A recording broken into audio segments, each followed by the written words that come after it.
And I went from something where the conversation started in October, and I had the role signed by the end of December.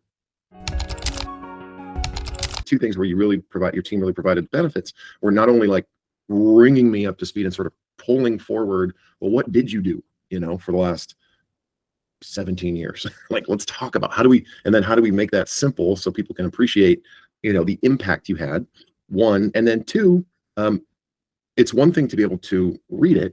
It's another thing to be able to explain it, right? Like the interview process, the questions, the open-ended responses, the, keeping things, to 90 seconds or less so you don't lose your interviewer's attention, right? Like how to be able to sound clear, coherent, concise, right? And still sort of keep things moving forward. So I think, it was two fronts. It was just reframing, who I am and what I've done. And then two, how do you take that, Ryan, verbally, into the interview process?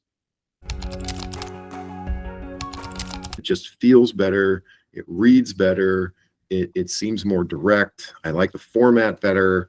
I think the keywords are stronger. And, I think to me, that's what, it felt more representative of who I was as a person.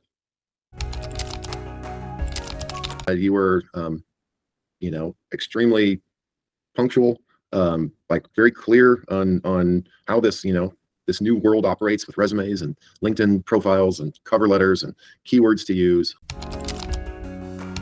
Yeah, I'm going to keep you on my favorites list, Ikra.